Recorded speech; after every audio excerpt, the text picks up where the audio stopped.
বলেন সুবহানাল্লাহ। নদীর ভিতর থেকে একটা ব্যাঙ নদীর ভার আইছে। আল্লামা কাজী নাসিরউদ্দিন কয় সর্বনাশটা করছে, এটা আবার কোন হাকিকত? বিচ্ছু আরিয়ান ধরতেছে, সুন্নি ব্যাঙ টিভি, আইছে আমার পারে এই এত চ্যানেলটি বিশাল, সবাই সাবস্ক্রাইব কেমন করে আল্লাহ দিন। দেখি তো এটার ভিতরে কেমন হাকিকত আছে। দেখতেছে বিচ্ছুটা দৌড়ে গেছে, ব্যাঙটা সুন্দর কইরা বইসা রইছে। বিচ্ছুটা গিয়া কি হচ্ছে, ব্যাঙের ফিডের মধ্যে বইছে। জোরে বলেন সুবহানাল্লাহ। কই বইছে? ব্যাঙের ফিডের মধ্যে। চিন্তা করেন কথাটা, একটা বিচ্ছু কেড়ে ধরতো আর ব্যাঙ কেড়ে আইতো, আয়া কেড়ে ব্যাঙের বিচ্ছুকে ব্যাঙের উড়ে কেড়ে বইতো। বেটা তো এই চিন্তা, আসলে অবশ্যই এর ভিতরে কোনো না কোনো হাকিকত আছে। বলেন সুবহানাল্লাহ। এই কথাটা যখন বলছে, তখন এই ব্যাঙ কি করছে, লাফ মারে পানিতে নামছে। ব্যাঙ লাফ মারে পানিতে নামছে। আমরা যদি নদী পার হই তাহলে আমাদের কি লাগে? নৌকা লাগে, স্বাভাবিক ফেরি লাগে, গুদারা লাগে, আমরা ওই পারে যাওয়ার লাগে। তখন আল্লামা কাজী নাসিরউদ্দিন বাইজাবি দেখতেছে বিচ্ছু দৌড়ে আইতেছে, ব্যাঙ আয়া ফারের মধ্যে বইছে, এই বিচ্ছুকে ব্যাঙের ফিটের মধ্যে বইছে, এই ব্যাঙ নৌকার মতো নদী পার করতেছে বিচ্ছুরে। বলেন না সুবহানাল্লাহ। এটা কেমনে সম্ভব? আশ্চর্য কথা। তিনি কয় আলহামদুলিল্লাহ রব্বিল আলামিন, তিনি কেমন রব? তিনি এই চিন্তা করে, আচ্ছা দিই তো বিচ্ছুর মধ্যে কি হাকিকত আছে। তখন দেয় ব্যাঙ সাঁতরায় সাঁতরায় যেতেছে। তিনি কি করছেন, লাভ দেয় এটা ফিসটাতে সাঁতরায় যেতেছে, কারণ দেখবো আমাকে বিচ্ছুর মধ্যে কি হাকিকত আছে। বলেন না সুবহানাল্লাহ। সুবহানাল্লাহ। তখন বিচ্ছুর পিছন দিয়ে তিনি হাতরায় হাতরায় সাঁতরায় সাঁতরায় যাইতেছে, যাইতেছে যাইতেছে যাইতেছে। ব্যাঙ বজাইতেছে, বিচ্ছু ব্যাঙের ফিডে বইয়া রইছে, যাইতেছে যাইতেছে, ওই পারে চইলা গেছে। চইলা যাওয়ার পরে ব্যাঙটা বিচ্ছুটারে নামায়া আবার পানির মধ্যে নামতেছে। গাজুরে বলেন সুবহানাল্লাহ। আমরা যদি পার ওই নদী, মাঝি কি করে হে পারে আমরারে নামায়া দে, পরে মাঝি কেন তাহে না আয় ভরে, আয় ভরে আরেক যাত্রী লইয়া। তেমনি হেটা তো আর যাত্রী লয়ে যাইতেছে না, সে তো আল্লাহ কুদরত লয়ে যাইতেছে। বলেন না সুবহানাল্লাহ। ব্যাঙ আয়া নামছে পানির মাঝে। আল্লামা কাজী নাসিরউদ্দিন বাইজাবি রহমাতুল্লাহ আলাই কয়, এটা আমি কি দেখলাম, বিচ্ছু ধরে আইলো, ব্যাঙের ভিটে উঠলো, ব্যাঙ আবার নৌকা হইয়া এটারে নদী পার কইরা দিল, আবার পানির মধ্যে নামে বললো, বিচ্ছু আবার সামনে দিকে দৌড়াইতে লাগলো। জুড়ে বলেন সুবহানাল্লাহ। আল্লামা কাজী নাসিরউদ্দিন বিচ্ছুর পিছনে পিছনে দৌড়ায় এবং বলে, আজকে দেখবো বিচ্ছুর মধ্যে কি হাকিকত আছে এবং কিসের জন্য বিচ্ছু সামনে উঁচু যাইতেছে। দেখে যাইতেছে যাইতেছে, আর বিচ্ছু থামে না, পিছন দিকেও তাকাই না, বিচ্ছু যাইতে আছে যাইতে আছে, যাইতে যাইতে যাইতে যাইতে সামনে গিয়ে দেখে বিশাল বড় একটা গাছ। বিশাল বড় একটা গাছ। এই বিচ্ছু দেখতেছে কি, সামনে বিশাল বড় একটা গাছ। আল্লাহর ওলি দেখতেছে, এই বিচ্ছু কি করছে, এই গাছের তলে গেছে। এই দুরাহিত থেকে আল্লামা কাজী নাসিরউদ্দিন বাইজাবি রহমতুল্লাহ আলাই, তিনি দেখতেছে গাছের নিচে একজন আল্লাহর ওলি শুয়ে আছে। সুবহানাল্লাহ কইতেন না? আল্লাহর ওলি গাছের নিচে শুয়ে আছে, সুন্দর পোশাক পরিহিত, এবং এই গাছের ভিতরে একটা সুন্দর গাতা আছে। গাতার হচ্ছে সাপের গাতা। কের গাতা? সাপের একটা গর্ত। এই বিচ্ছুকে কি করছে, তাড়াতাড়ি করে যাইতেছে, দেখতেছে যখন দাঁড়ো দাঁড়ো গেছে গা, তখন এটার ভিতর থেকে একটা ভয়ঙ্কর একটা সাপ বাড়িয়েছে। কি বাড়িয়েছে? সাপ। সাপ বাড়াইয়া আল্লাহর ওলি ঘুমায় রয়েছে, আল্লাহর ওলি মাথা বরাবর ফনা তুলছে সুবল দেওয়ার লাগে, সুবল দেওয়ার লাগে। আচ্ছা, এই বিচ্ছু এই খবর কেমনে পাইল? এই যে গাতাতে সাপ বাড়িব, যেন আল্লাহর ওলি ফুটতে রয়েছে, তারা যে কামড়াইব, এই বিচ্ছু খবর কেমনে পাইল? সুবহানাল্লাহ কইতেন না? কেমন রব তিনি! আলহামদুলিল্লাহ আলামিনের ব্যাখ্যা লিখতেছে কেমন রব তিনি। তখন কইতাছে কি, যখন এই সাপটা আল্লাহর ওলিকে এই ফনা তুলছে সুবল দেওয়ার জন্য, তখন বিচ্ছুকে সাপের লেজ বায়া বায়া, শৈল বায়া বায়া মাথার উঠে উঠতে গিয়ে দিছে এক গালা। ঠিক মতন এক গালাতে সাপ দরফর হয়ে গেছে মইরে। মানে আপনার এখন বিচ্ছুর কামড়ে কি কোনোদিন সাপ মরতে শুনছে? কোনোদিন দেখছুন? তাহলে এই বিচ্ছুর কামড়ে সাপ কেন মরে? আল্লাহর ওলি সজাগ হয়ে গেছে, সজাগ হয়ে তাকায় দেখে নাসিরউদ্দিন বাইজাবি।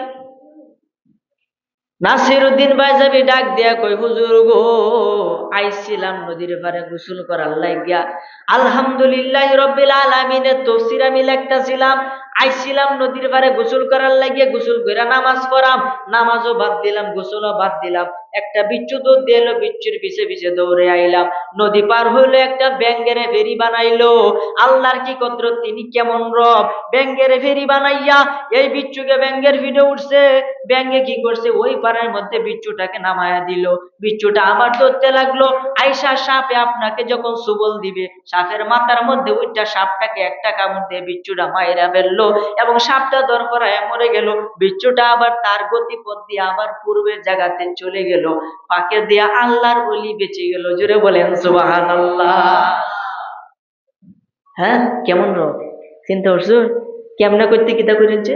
তখন কইতাছে তিনি রব, যিনি একটা বিচ্ছুরে সুন্দর টিকে নদীর পার দিয়ে আনতেছে, ব্যাঙ্গের ফেরি বানাইতেছে, নদী পার করতেছে, আবার সাপের কামড় দিয়ে মাইর আলতেছে, আল্লাহর ওলিরে বাঁচাই আলতেছে। ওই উসিলে আল্লাহ বাঁচাইলো। তিনি তো একমাত্র রব। জোরে বলেন না সুবহানাল্লাহ। তিনি রব। তাহলে আলহামদুলিল্লাহ ব্যাখ্যা হয়েছে এটা, তিনি রব, তিনি আমাদেরকে এইভাবে লালন পালন করেন। বলেন না সুবহানাল্লাহ। আপনি না খায় মরতেন না বাবা, টেনশন করবেন না। না খায় আপনি মরবেন না, রিজিকের জন্য টেনশন করবেন না। আপনি যদি চেষ্টা করেন, আল্লাহ বলছে তুমি নামাজ পড়ো, এরপরে ক্ষেতের মাঝে দৌড় দিও। এটা মানে কি? নামাজ পড়ার পরে আপনি জমিতে কাজ করেন, অন্য কাজ করেন, অটো চালায়, মানুষের ক্ষেত্রে বদলি দেন, যাই ইচ্ছা তাই করেন, আগে তো আপনার নামাজটা পড়তে হবে। নামাজ ফের আল্লাহ কইছে ওয়াস্তাঈনু বিস-সাবরি ওয়াস-সালাহ, তোমরা কি করো? নামাজ এবং ধৈর্যের মাধ্যমে আমি আল্লাহর কাছে সাহায্য প্রার্থনা করো। যারা বলেন না সুবহানাল্লাহ। তার মানে নামাজ পড়তে হবে, ধৈর্য ধারণ করতে হবে, তখন আল্লাহর কাছে সাহায্য প্রার্থনা করতে হবে। যাই হোক, আমার আলোচনার বিষয় হলো, যেহেতু আমরা মিলাদুন নবীর মাহফিলের মধ্যে আমরা আসছি, এই মিলাদুন নবীর মাহফিলের মধ্যে একটু পরে মিলাদুন নবীর মাহফিলের মধ্যে আমি আসছি। এই মিলাদুন নবী আসলে কি? আসলে এই মাসটা কি? এই মাসটা এমন একটা মাস, যে মাসের মধ্যে আপনি আমার নবী, দু জাহানের বাদশা নবী, পাপী তাপির উম্মতের কান্ডারের নবী, আরশ কুরসি লৌহ কলমের নবী, চন্দ্র সূর্য সমস্ত কিছুর নবী, ওপরে যা কিছু আছে, সাত আসমান সাত জমিন, ফেরেশতা জিন দৈত্য দানব, গৃহপালিত পশু বন্য পশু মানুষ যা কিছু আছে সব কিছুর নবী আমার আল্লাহ ডাক দিয়ে কই স্বয়ং আমার নবী। বলেন সুবহানাল্লাহ। সেই নবীজির এই মাসে তিনি পাঠাইছে, তাহলে এই মাসের সম্মান কি কম নাকি বেশি? কথা বলেন না কেন, কম না বেশি? কেমন বেশি? আরবের তখন অবস্থা ভালো ছিল না, গাছের মধ্যে ফুল ফল ছিল না, মানুষের ক্ষেতের মধ্যে ফসল হইতো না, মানুষে অনাহারে না খায় কষ্ট পাইতো, খুব কষ্ট পাইতো। যখনই নবীজি আগমন করলেন, মরা গাছের ডালের মধ্যে ফুল ফল ধরে গেছে, ক্ষেত ভরা ফসল হয়ে গেছে। তাহলে সেই নবী কেমন রহমত! ওমার সালনাকা ইল্লা রাহমাতাল লিল আলামিন, হে নবী আমি আপনাকে প্রেরণ করতাম না, একমাত্র করছি সারাটা বিশ্বের, এই বিশ্ব না কোথা যত বিশ্বকুল আছে সমস্ত বিশ্বের রহমত হিসেবে। জুড়ে বলেন সুবহানাল্লাহ। তাহলে কেমন নবী! এই জন্য তো আমি কই মারহাবা মারহাবা বলো, মারহাবা মারহাবা বলো নবীর শোভা গমনে, মারহাবা মারহাবা বলো ও হে নবীর আশিক রে, মারহাবা মারহাবা বলো, মারহাবা মারহাবা বলো নবীর শোভা গমনে, মারহাবা মারহাবা বলো ও হে নবীর আশিক রে, মারহাবা মারহাবা বলো।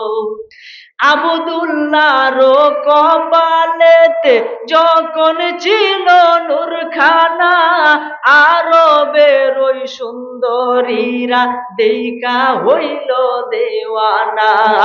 আবদুল্লাহর কপালেতে যখন ছিল নূরখানা, আরবের সুন্দরীরা দেইকা হইল দিওয়ানা।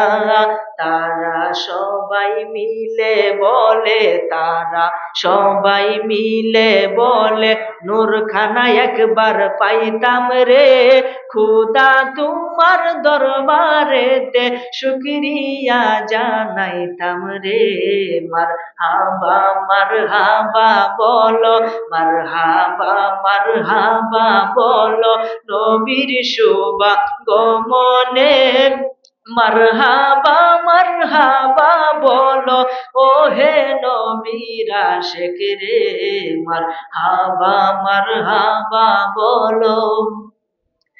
মা আমেনার গর্বে যখন আমার দয়াল নবীরে বাগার হরিণে মিলে কুলাকুলি করে রে, জুড়ে বলেন সুবহানাল্লাহ।